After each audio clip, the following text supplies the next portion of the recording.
Qizim, uyqum kelmayapti. Sen bor, yotib uxla. Ertaga maktabing bor. Oyi, nimagadir g'alatsizda. Shu To'tini soyangam bilan janjallashganingizdan keyin ko'nglingizda bir gap bor. Shuni ayting menga, oyi. Qanaqa gap bo'lar? Ular bilan janjal qilmang. Yarashib ketinglar. Kek saqlash yaxshi emas. Ko'ramiz. Ko'ramiz qizim. Hammasi yaxshi bo'ladi. Tur bolam, uxla. Bor, Doim yaxshi dam oling. Xo'p, bor. Kimdan rashk qiladi? Kimdan bo'lardi?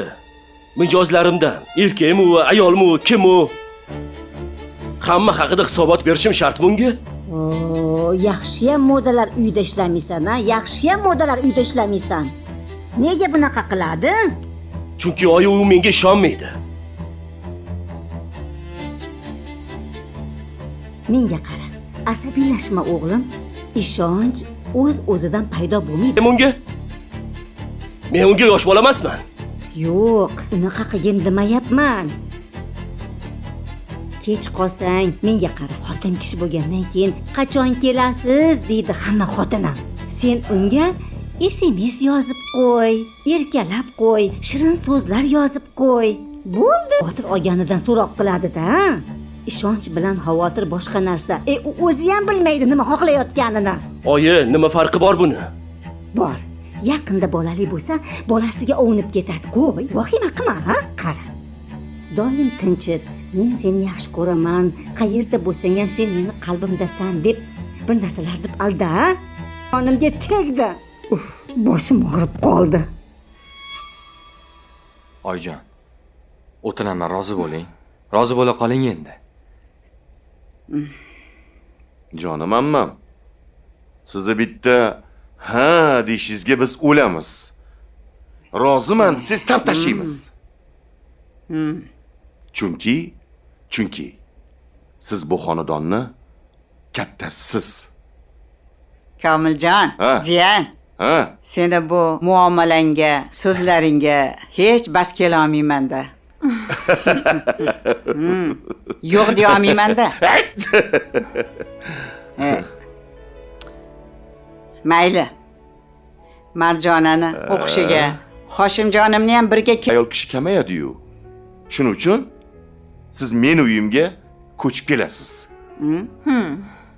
Sochida barib shaharda-yu. To'g'rimi? Ha, amajon, siz shu yerda biz bilan birga yashaysiz. Oilamizga bosh bo'lasiz. Bitta o'zingiz yolg'iz turmaysiz.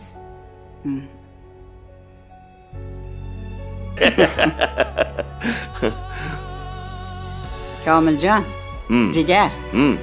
Men ham senga hozir aytib qo'yay. Meni ham senga o'xshab bitta shartim bor. Qani?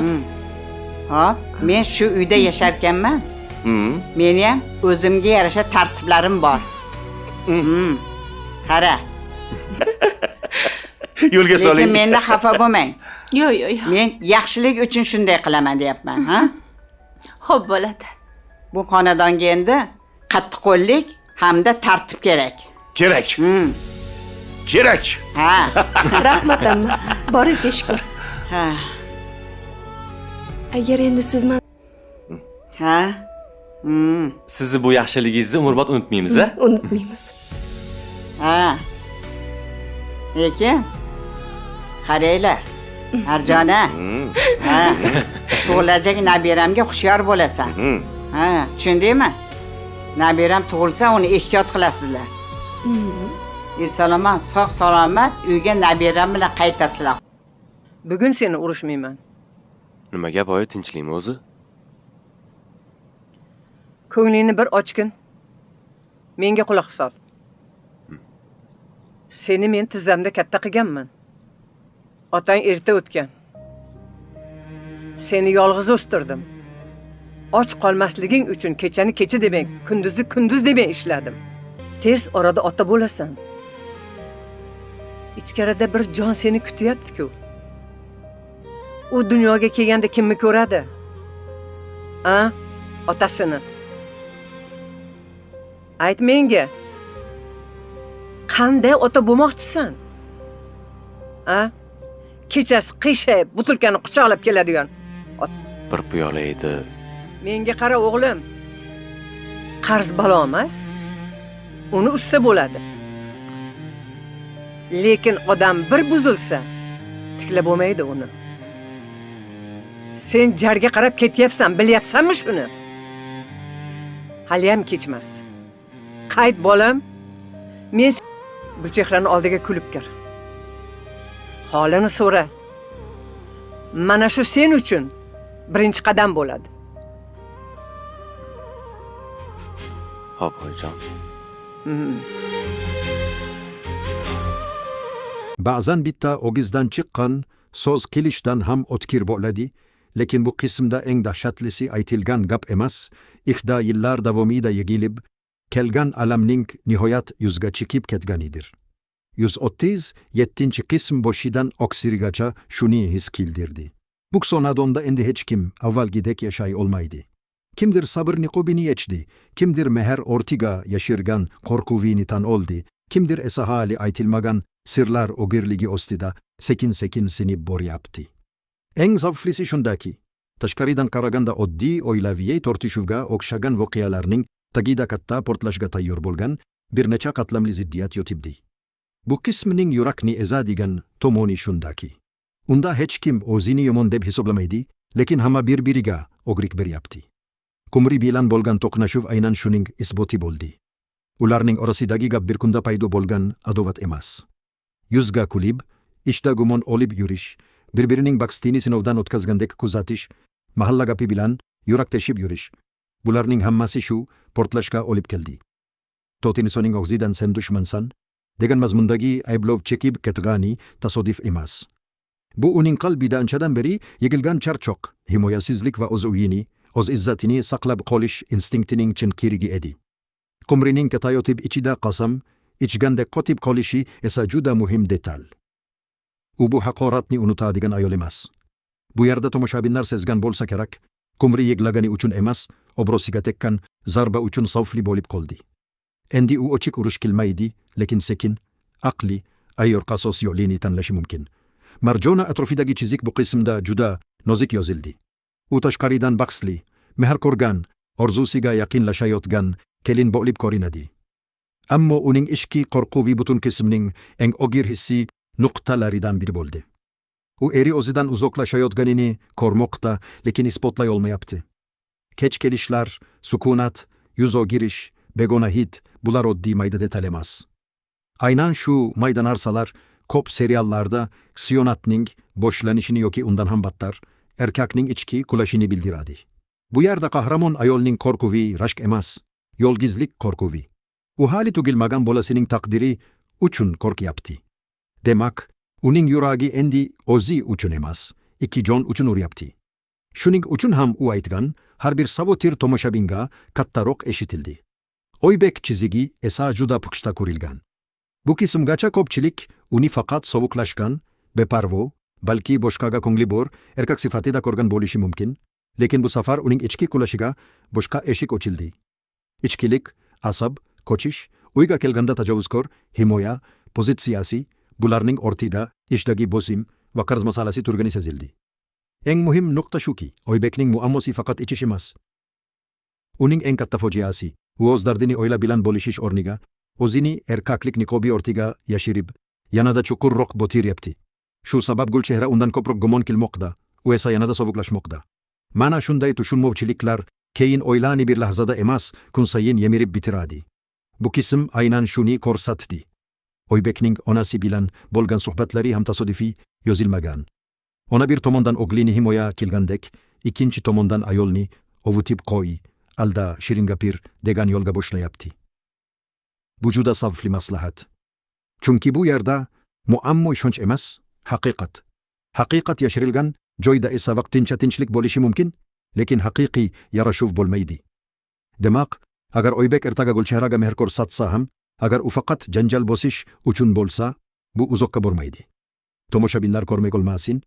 Bu qismda aytilgan eng og'ir gaplardan biri aynan onaning o'g'liga urushni cho'zma, bir yo'lini qil degan mazmundagi yondashuvi bo'ldi. Bu mehrga o'xshaydi, lekin aslida dard ildizini kesmayapti. Qismning eng kuchli chiziqlaridan biri Robiyaning ichki o'sishi bo'ldi. U ko'zi ochilgandan keyin faqat dunyoni emas, odamlarning qalbini ham boshqacha ko'ra boshlagandek. U Marjonaning orzusini himoya qildi, ammaning qo'rquvini inkor etmadi, aksincha uni tushunib yumshatdi. Bu juda katta psixologik yutuq.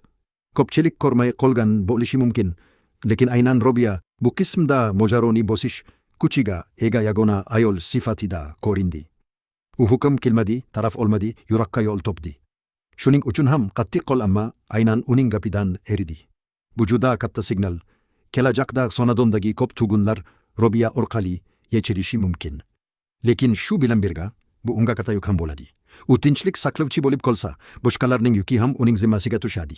Marjona va Hoshimjonning chetga ketish masalasi bu qismda faqat o'qish yoki imkoniyat mavzusi emas edi.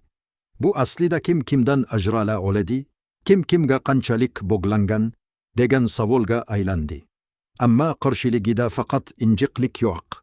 U yo'qotishdan qo'rqadigan ayol. Ilgari ko'rgan og'riqlari uni kelajakdan shubhalanadigan odamga aylantirgan. Shuning uchun ham u bolalarning ketishini orzu emas, satar sifatida ko'radi. U haq emas deb bo'lmaydi. Lekin uning qo'rquvi boshqalarning taqdirini boshqarishga aylanib ketgan. Robiya esa bu qo'rquvni sevgi tili bilan yengdi. Shundan keyin qo'yilgan shart esa juda muhim. Ammaning uyga ko'chib kelishi bir qarashda yechimday ko'rindi, lekin aslida bu keyingi bo'ronning eshigi bo'lishi mumkin. Nega? Chunki bu xonadonga endi faqat kattaroq nazorat emas, kattaroq bosim kirib kelyapti. Amma tartib, hisob-kitob, tajamkorlik, qattiqqo'llik olib kelishini ochiq aytdi.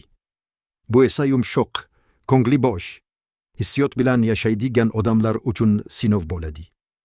Robiya bilan ammaning hozirgi yaqinlashuvi juda iliq ko'rindi, lekin bir uyda yashash boshqa masala.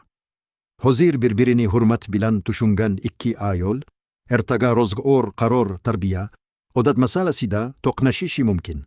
Ayniqsa, qumri kabi tashqaridan fitna tashlaydigan odam bo'lsa, bu ishki muvozanatni buzish osonlashadi.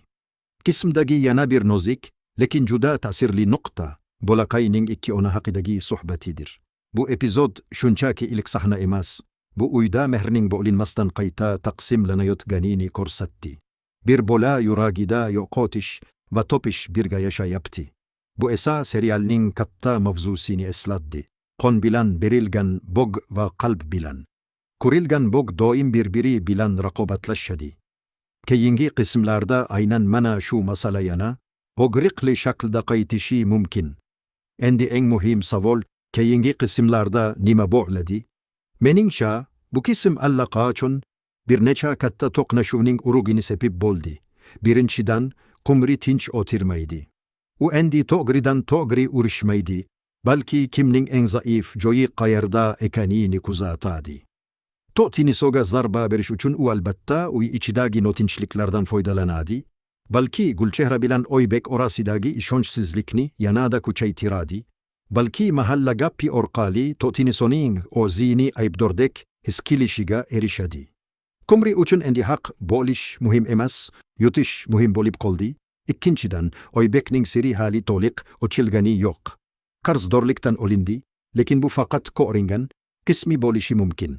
Uni kim aldagan, u qanchalik botgan, bu qarzdan chekish uchun yana qanday sato kelishi mumkin? Mana shu savollar juda xavfli. Serial mantiqiga qarasak, bunday erkaklar bir tan olish bilan to'xtab qolmaydi.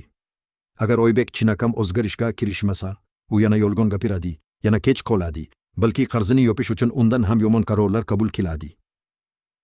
Gulchehra esa homiladorlikning eng nozik davrida bundan qattiq zarba yeyishi mumkin. Hatto menimcha, uning ruhiy bosimi keyingi qismlarda sog'ligiga ham ta'sir qilishi ehtimoldan so'li emas. Uchinchidan, Marjona bilan Hoshimjonning ketishi oldidan yana bir sinov bo'ladi. Chunki serial bunday katta qarorni oddiy duolar bilan kuzatib qo'ymaydi.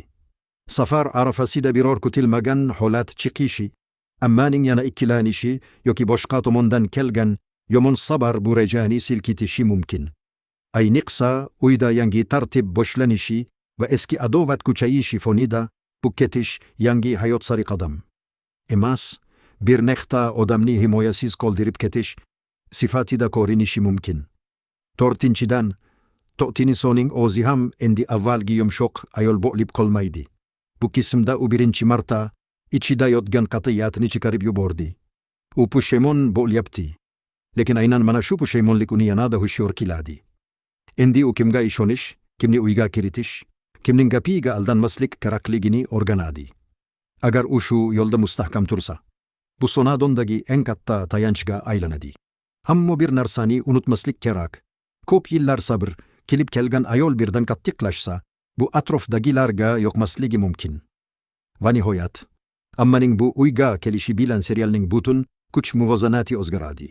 Endi bu sonadonda mehr bilan boshqarish va tartib bilan boshqarish o'rtasida yashirin kurash boshlanadi. Robiya yuraklarni yumshatadi, ammo esa qoidalarni tiklaydi. Qaysi biri ustun keladi? Mana shu savol keyingi qismlarning asabini tortib turadi. Agar ular bir-birini to'ldirsa, uy saqlanadi. Agar ular bilmasdan bir-birining ta'sirini sindira boshlasa, bu oila tashqaridan emas, ichidan yoriladi.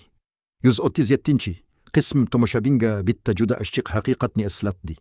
Ba'zan oilani buzadigan narsa katta siyonat emas, vaqtida aytilmagan dard, vaqtida ushlanmagan qo'l, vaqtida so'ralmagan kechirim bo'ladi. Hozir hamma hali bir stol atrofida. Hali eshiklar yopilmagan, hali kech emasdek ko'rinadi. Lekin aynan shunday pallalarda taqdir eng keskin burilishni tayyorlaydi.